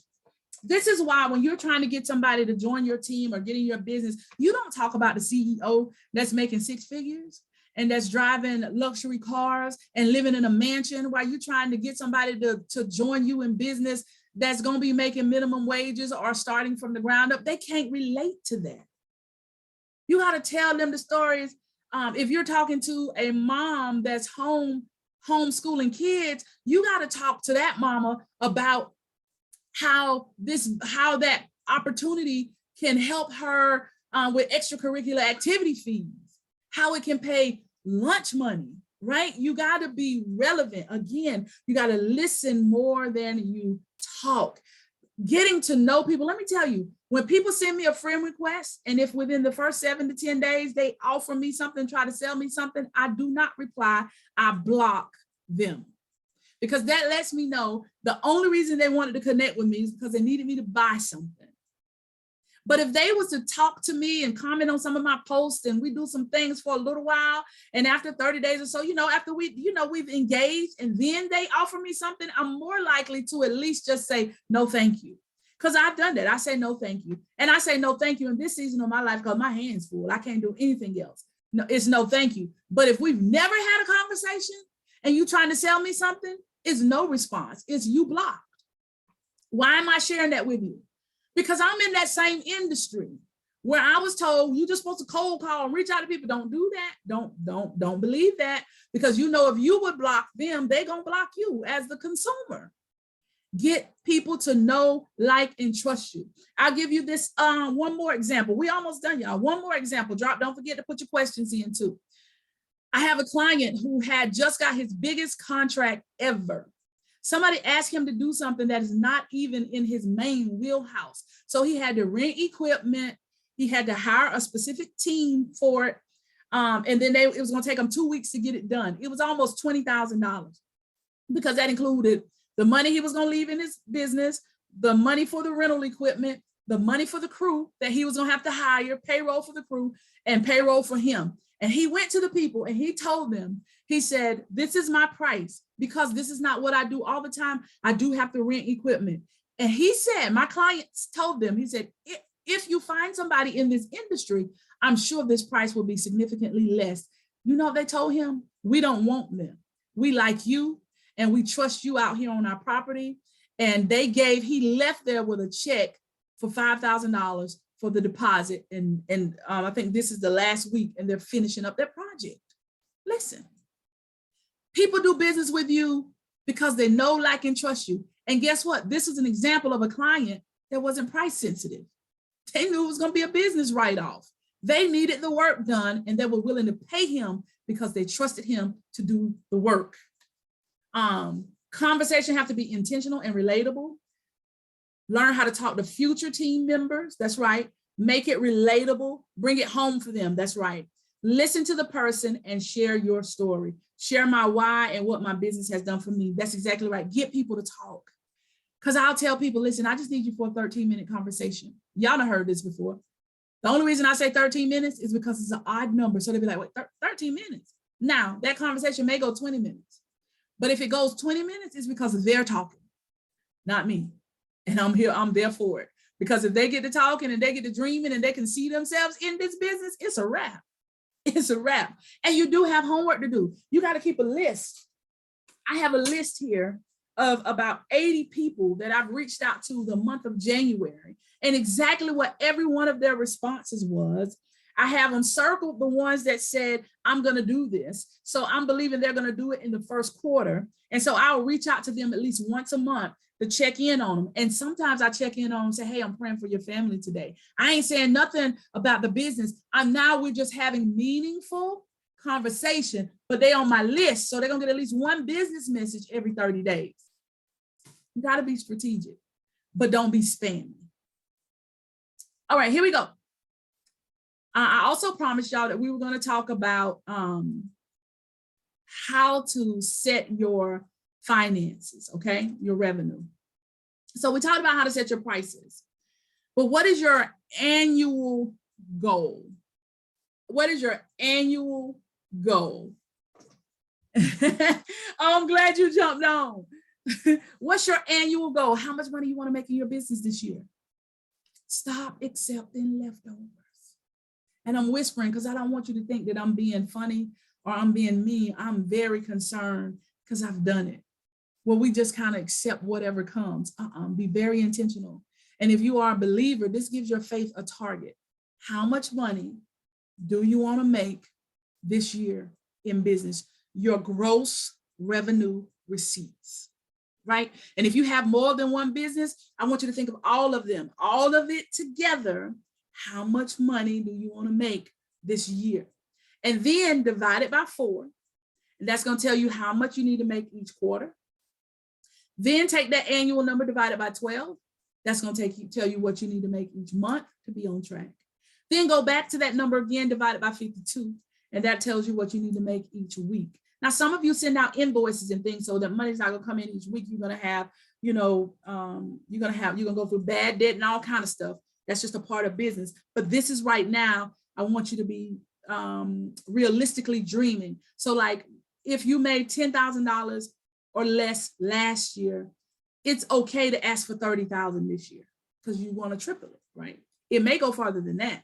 If you hit 25 last year, go for 75 this year, go for 100. If you hit 50 last year, you should be trying to hit 150. I want you to triple what you made in revenue last year. I want your goal to be triple this year. You have a good, better, best goal, you know? So good is, okay, you're going to hit what you hit last year, but that ain't acceptable because that's not the goal. The better goal is the triple.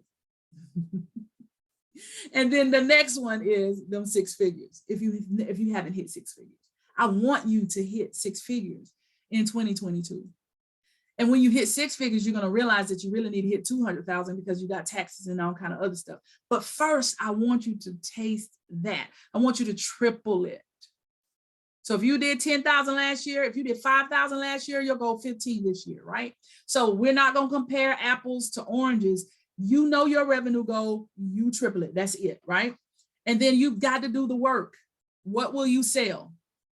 If you're selling ink pens for $2, don't just be trying to sell $2 ink pens. I'm going to sell my ink pens. You ain't gonna be able to buy my ink pen for 1 pen. I'm going to sell them in sets of 12. Right? So if you got this hand sanitizer and it's $5, I'm not just trying to sell you one thing of hand sanitizer. I'm gonna sell you $10 bundles of hand sanitizer, and I'm gonna sell you $20 bundles of hand sanitizer. What will you sell? I want you to break it down. I want you to think outside the box. It don't have to be one thing at the time, okay? If you have a service that you're offering, if you're doing workshops, how many of those workshops are you going to do? Who are you going to reach out to? For those of you that's in the trucking industry, how are you going to reach out to new people? How are you going to make those new connections? How are you going to get those referrals? And how will you track it? This right here, a lot of us made more money, but we ain't tracking. You got to track it. I want you to track every penny. I'm not teaching you how to build a bootleg business where you only report what come in on Square. I want you to report everything, because let me tell you something. If you say you are an entrepreneur and you self-employed and you try to buy a house, but it only shows a loss every single year, you're going to be in trouble. You have to make sure that you consult with your tax preparer. And this is why, again, advanced planning is so important. If you're going to buy a house in 2023, 2022, you're going to have to do the dang thing so that them numbers be right next year when you go to buy a house. This is important. You got to track it all. So here we go. I'm going to show you how to do some projections.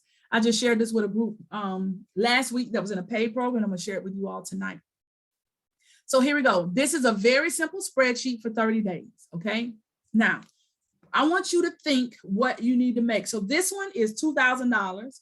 So 2,000 times, 2,000 times, I knew this is 24,000. So this person's annual goal is 24,000. So this is for 1 month. They want to make $2,000. This is just a basic spreadsheet, y'all. And all they did was say, okay, shoes at $100 each. She sells 6 pair of shoes, that's $600. Her bags were $250. If she sells 3 bags a month, that's $750. And the bag and the set is $350, and she only needs to sell 2 of those. If she sells these 6, 7, 8, 9, 11 items, she's went over about $50. She's made her $2,000 for the month. I want you to create you an itemized list of what your February revenue is going to look like. For those of you who maybe haven't started your business yet, you can still write up you a mock one so that you can know what you need to do and you don't forget when you do launch your business.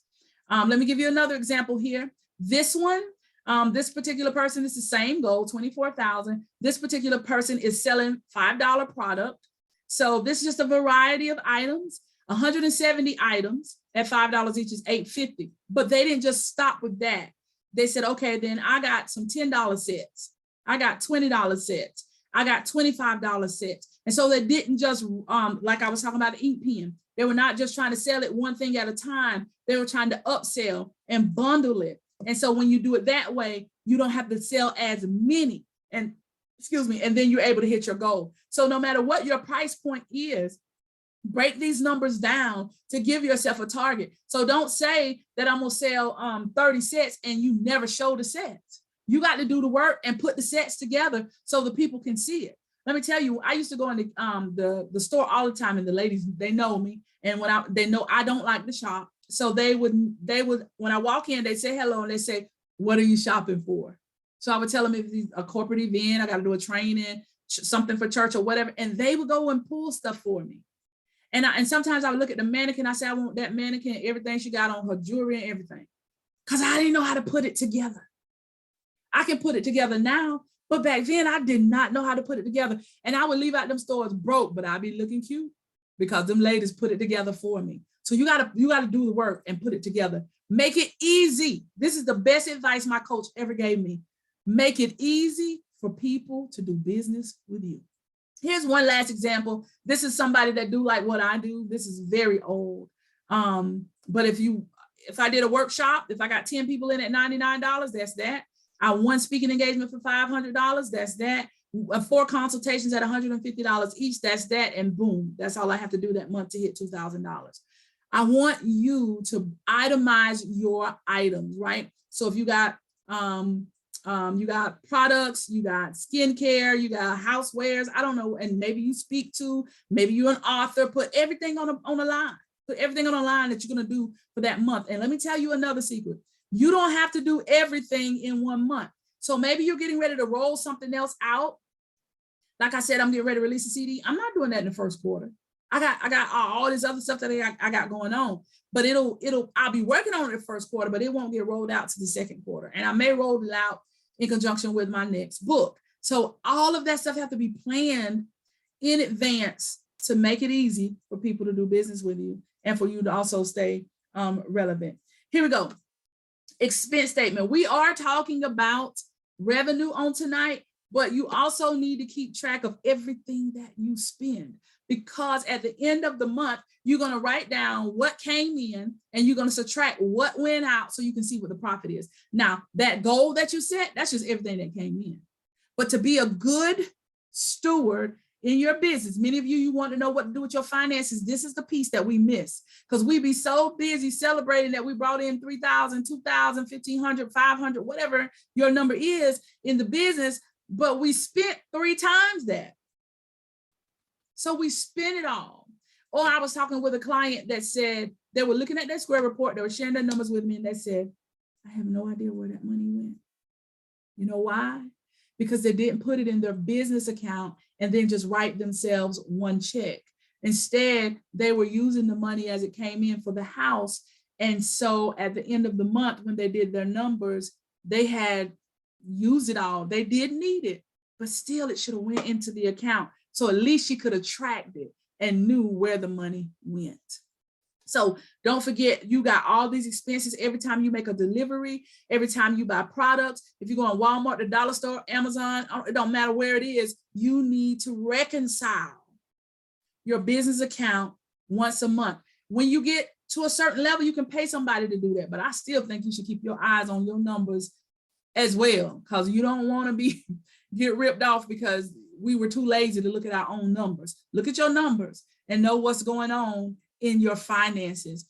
This is what makes our business rise or fall. So you can be busy and be broke. I don't want my clients to be busy and broke. I want you to be busy, and I want you to have money sitting in the operations account. So if you decide to take the whole month of December off to be with your family for the holidays, you could.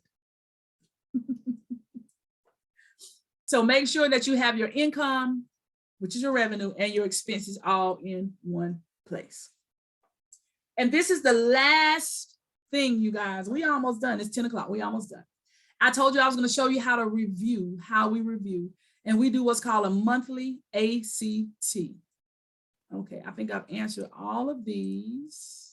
Yep. Any other questions, go ahead and drop them in the comments now, because within the next 5 minutes, I'll start answering those questions.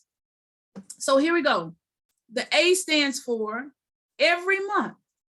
Every month. Now, step 1 is to write out that spreadsheet, your itemized list of your income, okay? So you're going to do that at the beginning of February, so you know exactly what your goals are. At the end of February, you're reconciling everything, and then you do what we call A.C.Ts. You act. 1, you acknowledge what you did accomplish, right? So maybe you wanted to, hit $5,000 and you hit 4. You acknowledge the fact that, hey, we did pretty good this month. We hit 4. We fell a little bit short, but you acknowledge what you did do. You celebrate what you accomplished that month.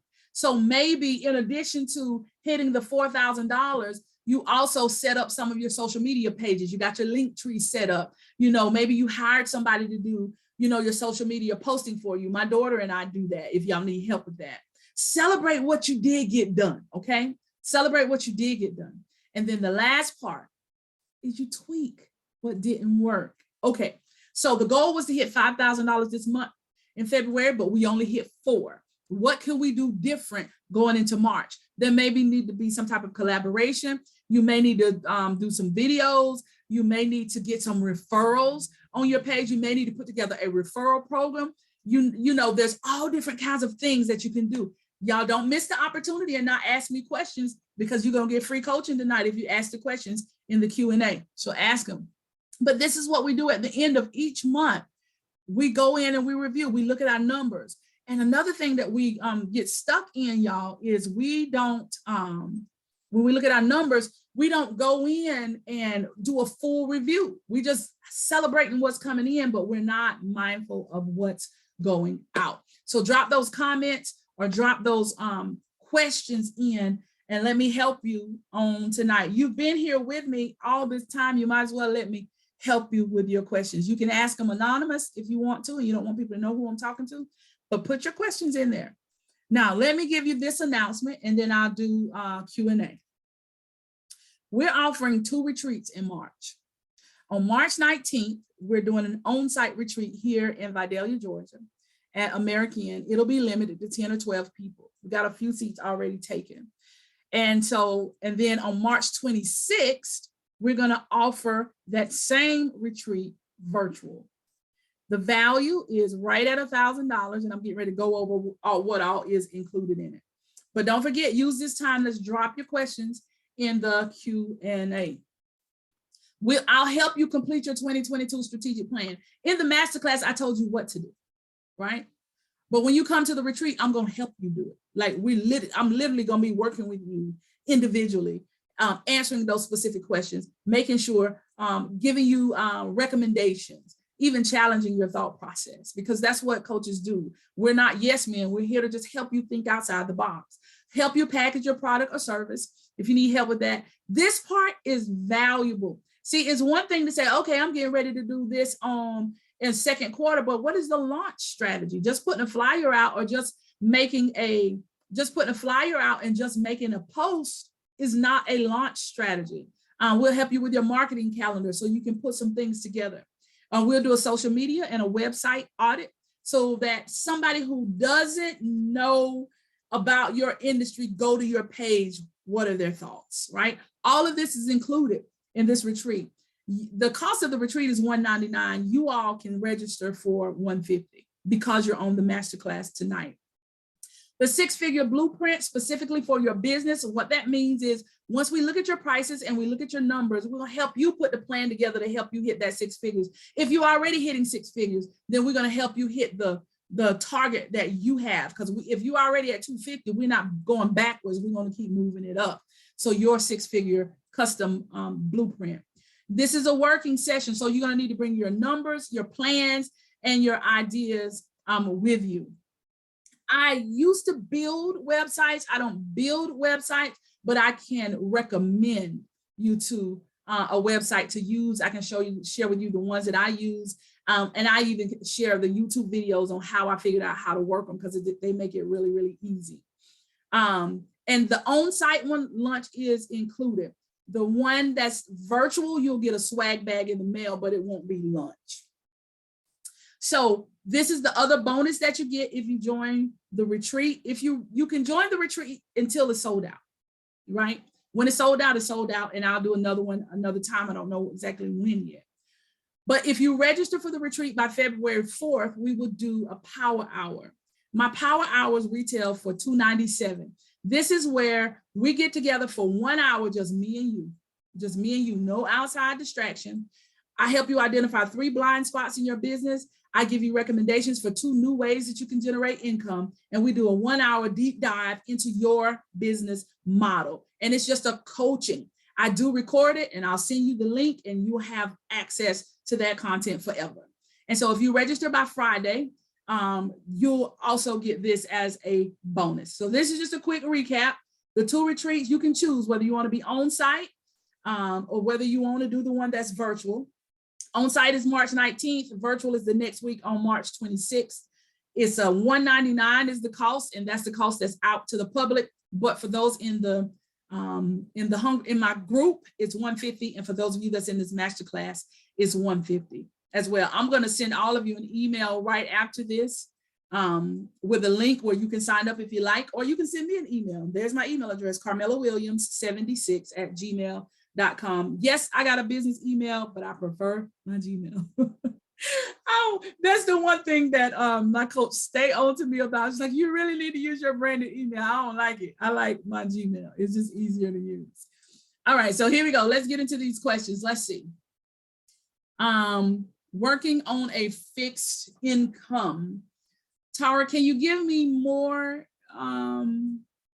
information? If I understand you correctly, I want to make sure that I understand you correctly. As a matter of fact, let me stop the share so I can come out and y'all can see me even better. Here we go. Here we go.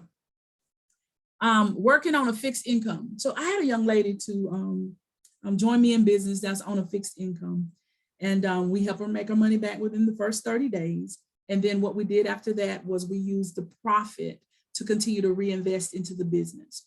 So two things. So if you're in a multi-level marketing company and you don't get to set your prices, there's still a profit margin that's associated with your business. And so I would say if you're on a fixed income, make sure you take the profit and you can keep that if they need it, if they're on fixed income, and then reinvest the other piece. So that's why I was using this ink pen. So every time I sell a pen, I buy a pen. Sell a pen, buy a pen. So if I sell this pen, remember I told you I was gonna sell them for 12 in groups of 12, right? So if for 12, say I sell them for $15, but my profit margin is $5, right? So every time I sell a dozen of these, I keep $5, but that $10 I put back into my business so that I can buy more products. So if you're on a fixed income, I encourage you to do something similar to that you will have to make some type of investment in the beginning. It doesn't have to be a significant investment. It just depends on what your business is.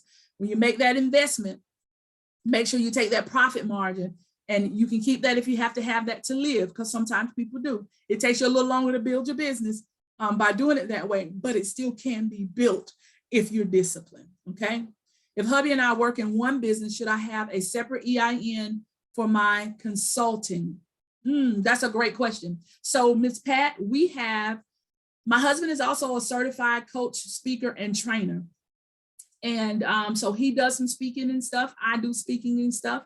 We have a product-based business and we do workshops. Sometimes he's doing them, sometimes I do them. So what we did was we have one business, T.C. Williams Enterprises, LLC, and every single business that we have is filed under that tax status under there. Even our product-based business falls under there. You may see it saying Next Level Bling Team with Carmela Williams, but for the IRS, it's T.C. Williams Enterprises, LLC.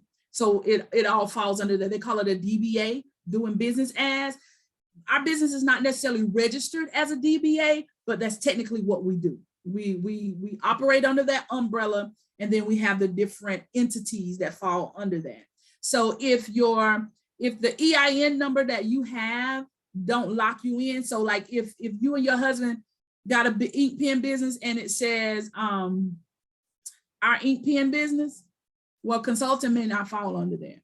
But if it says the Franklins, then your ink pens and your consulting can all fall under there. Okay, so it just depends on how you set it up. Oh, I did answer that about the websites. All right, here we go. What if you need me? Okay. All right, let's see what we got here.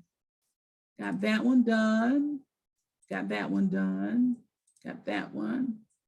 You mentioned keeping finances separate. As a new business, I have not made any money, but things still need to be purchased, and those funds come from my personal account.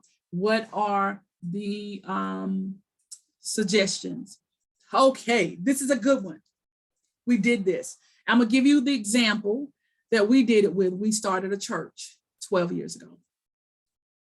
And we started a church with us and our kids. And it wasn't no money, but what we was putting in. Rent still had to be paid, everything still had to be paid. So I understand exactly what you're talking about, but let me tell you what we did. We still opened that business account. We opened it with our money, but remember, as the owner, this is money. You'll still be able to claim this money that you did on the personal. You'll still be able to claim that as it's a business expense. And so what we did, there were days where we would give into our business, like if the rent had to be paid, I would deposit that money into that bank account, and then I would use the debit card for the business to pay that bill. And sometimes that money wouldn't even sit in that account 60 minutes, but it gave us a track record. So I had, at the end of the year, I had a record of every penny I had put into the ministry. And then that was, we were able to track all of that. And so I would encourage you, since you're doing it anyway, you put the money in anyway, to open the business account under your EIN number or your LLC number, whichever one you have. If you don't have one, go to the irs.gov and get your EIN number. It's free, and make sure you choose the download option. And you can download. If you don't know how to do that, just message me, I'll help you. And so once you get it, you're gonna get it instantly. You go to the bank, open that business account, and open it with that money. And so since you're putting the money in anyway, at the end of the year, this is all business expenses, it's all a tax write-off. So you're not gonna lose anything, okay? You're not gonna lose that money. It's a tax write-off. So you'll be able to utilize that even on your personal tax return. So that's my recommendation. If that doesn't help you, let me know, and I'll go into more detail. I work in the hair loss business. How can I encourage clients to share their testimony? That's a great question, because they may not want their picture up. Now, I know sometimes they have this thing that they put over their face. It ain't see-through. They put over their face like this, and they can take the picture. So you may be able to do it that way or just take the picture from the back so people can't see. Or you may have to just ask them to text you or inbox you their testimonials. And when people do that with me, and if they don't post their testimonial on my business page, I tell them I shared anonymously. And what I do is I screenshot it and I crop their name off and I say, see what my customers are saying. So I don't copy and paste it. I still screenshot it so that they can see that it was a message that came in. I just crop the person's name off. So that's what I would encourage you to do in that industry. So if you can do some before and afters that don't show their face and they allow you to do that, that would be good. And they can do the, they can also do the messages. They can just send you a message. I've even done retreats, like whenever y'all come to my retreat, and even after this one, you're gonna get a survey immediately when this is over. And so I always ask for testimonials. So even if people don't go to my business page and put their testimonial, I'll be able to screenshot it and anonymously share it, and nobody will know who shared it, but I'm still able to capture those testimonials. Let me know if y'all, if this is helpful, or if you need more clarity, just drop it, put another question in, or drop it in the chat. How do you create an email list? Great, great, great. Every time you go to a vendor event, okay, so if I'm giving away ink pens, y'all, if I'm giving away ink pens, I'm selling ink pens at a vendor event, make sure you give away ink pens. Like, don't say, give me your email, give me, enter your name and email address for a chance to win $500. Well, everybody at the event finna come to your booth because they want the $500. They don't want the ink pens. They want the $500. So, Eb, one of the things you can do is you can say, I'm giving away, a cream, a free cream or a free bundle. Just drop your name and email address in. And when they, and then there's usually a place on there, please add me to your mailing list, or please do not add me to your mailing list. You can, or just have a box that says, please add me to your mailing list with a little check box. And so they can check it. That's easy. That's a real easy way to get a list. Also, if you go to MailChimp and set it up, MailChimp is pretty amazing. They have what's called landing pages. So like, even if you don't have if you see these people, they got a website and they put a link up and it take you to this page and it tells you all this stuff about it, and they say register, tell you some more stuff, say register, tell you some more stuff and say register. That's called a landing page. You get all that free for $10 a month with MailChimp. You can create what's called a landing page. You can do a giveaway. So Eb, you can do a giveaway for one of your products and tell the people, everybody that wants to be entered into a drawing, drop your information here and put that link up to that landing page. It'll take them to it. All they have to do is put in their first name, their email address, boom, they've been registered, and now you're collecting email addresses. And it's social media friendly, so you can share the link out on your Facebook page.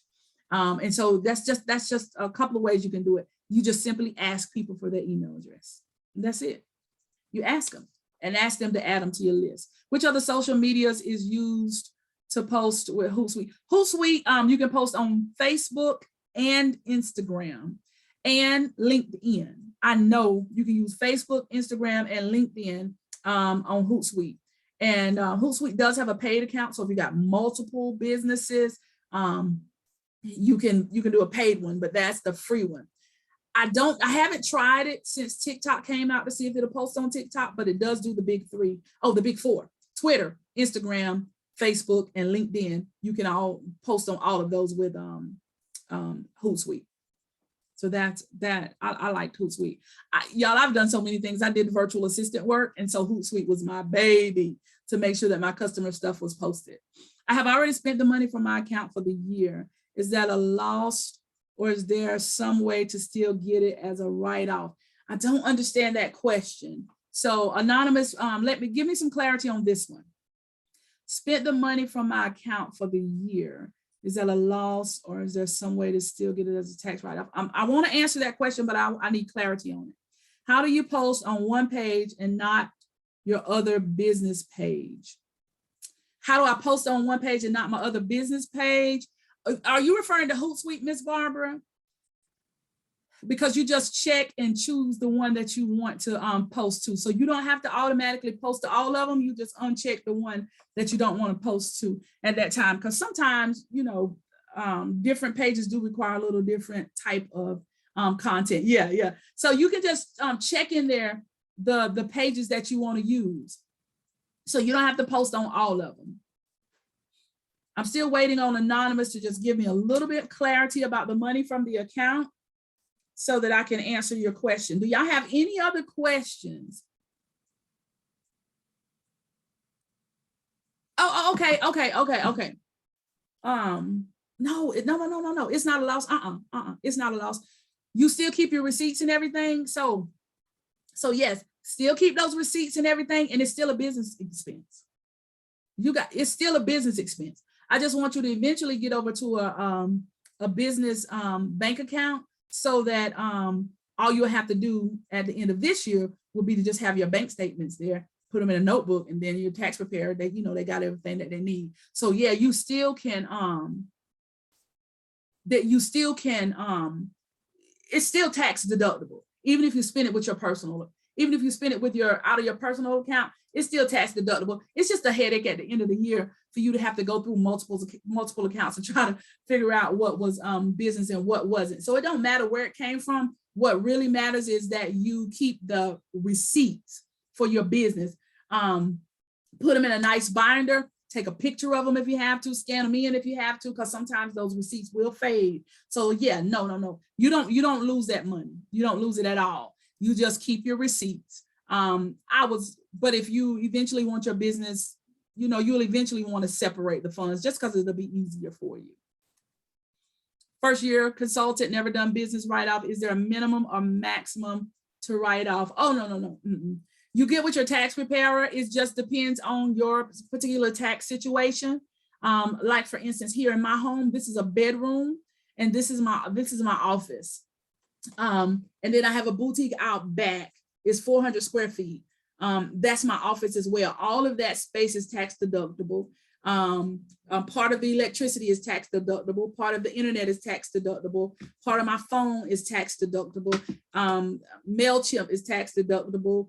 Everything that I use for my business is tax deductible.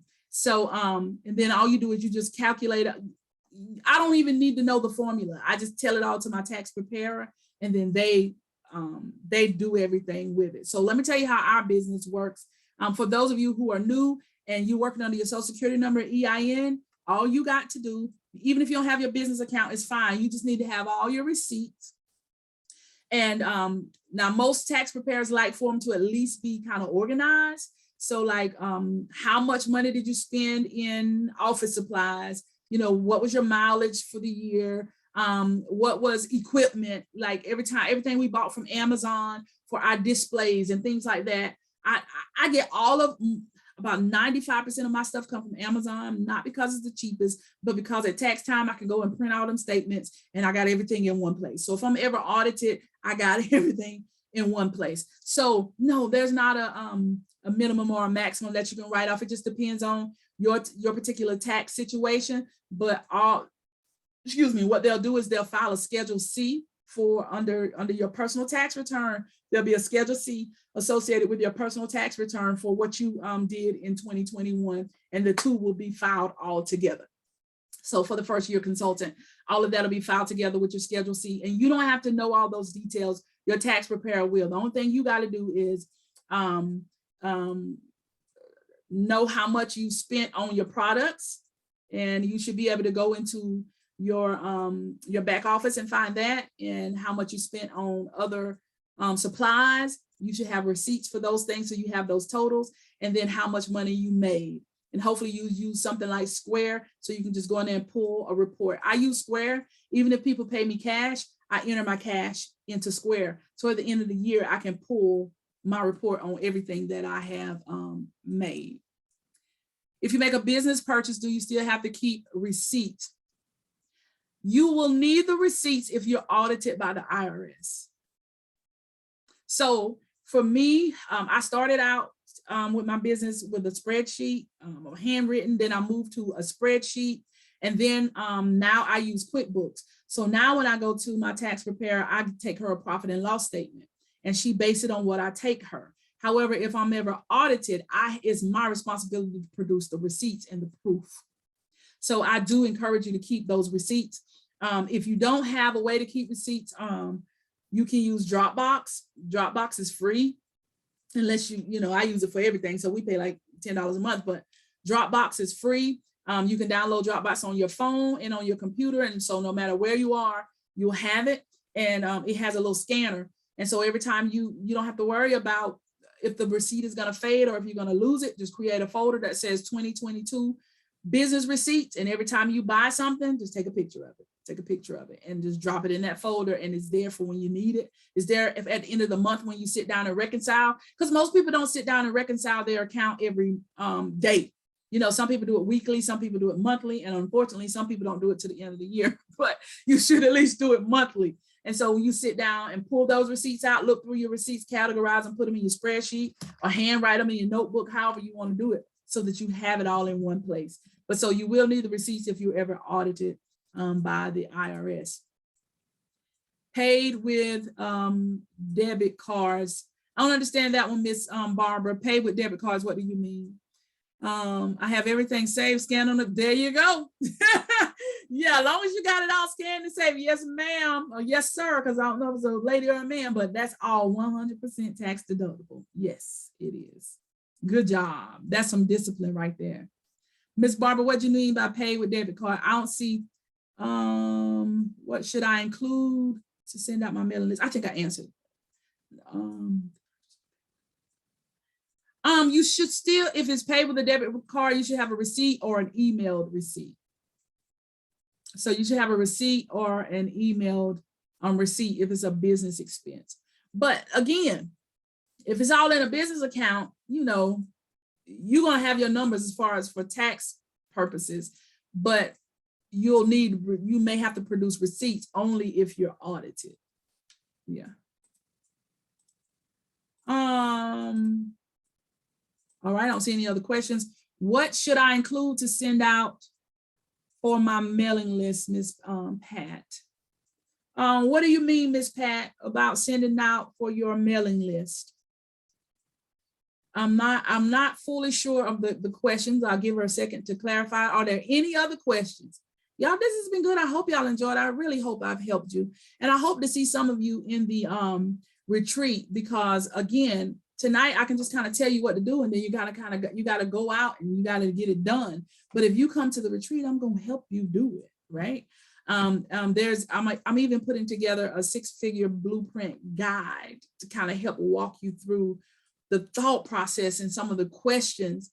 And I know it's just, we all have different gifts. And one of my gifts is to just kind of ask those thought-provoking questions to kind of help you think through the process. Like, who your clients are, how are you going to make this money this month? Not only, it's one thing to set the goal, but now we need to figure out, okay, how you going to make it? Because, just hanging that on the refrigerator is not going to bring the money in. So what are the income producing activities that we're going to do to make sure that this thing happens? All right, I don't see any other questions in here. Listen, I appreciate y'all, and I hope you've enjoyed it on tonight. Again, you're going to see a survey when we close out on tonight. You're going to get an email afterwards from me. I would love for you to do a review on my page, but you don't have to do it all tonight. You don't have to do it all tonight.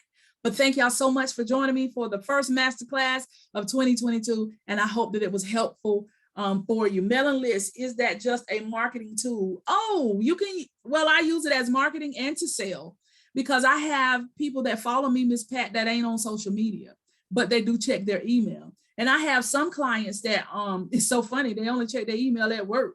And so they'll miss when I'm doing series, I may be doing a series training, they'll miss it. And so I may drop the links in my mail list and just send it to them. And they respond to me via email, but they never go and watch it over on social media, but they'll get that email. And that's how I got one of my clients. She wasn't on social media and somebody forwarded her my email and she joined my very first academy. It's in a whole nother state. And when I talked to her and I went through the whole spiel, she said, baby, listen, baby, I already did my research on you. I done been to your YouTube channel. I done been to your website. And all I need to know is, how do I pay? I was like, well, praise the Lord. I don't even know the person that referred her from an email. This lady had been on my email list almost 10 years. So yeah, it's a part of marketing, but you can also put a link in there for them to take them directly to your websites and they can shop. You can share business tips. You can share insights. So you give value.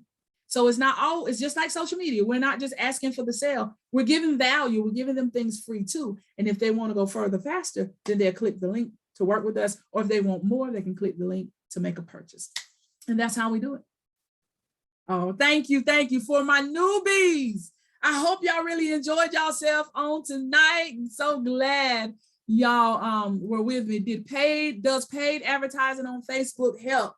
Yes. Oh, thank you for asking that question. So I keep telling y'all I'm gonna let y'all go, right? But I'm gonna tell you this. I had built a Facebook page. It took me 3 years to build it, and we were doing very well. And I had to shut it down and start over. And so what I did over there was I do, and I still do this, I do what I call $1 a day ads. And what I do on the $1 a day ad, that means I pay $30 a month. I just coined that phrase, like $1 a day ad. I pay $30 a month to get likes on my page. And so you can say everybody in the United States if you want to. But if you work in a region, like one of my clients works in one particular state, her license is in that state. She can't service anybody outside of that state. And so what you can do on those $1 a day ads is you can put your business address in and you can do a 90-mile radius and it'll only show the ads to the people in that 90-mile radius. It really helps.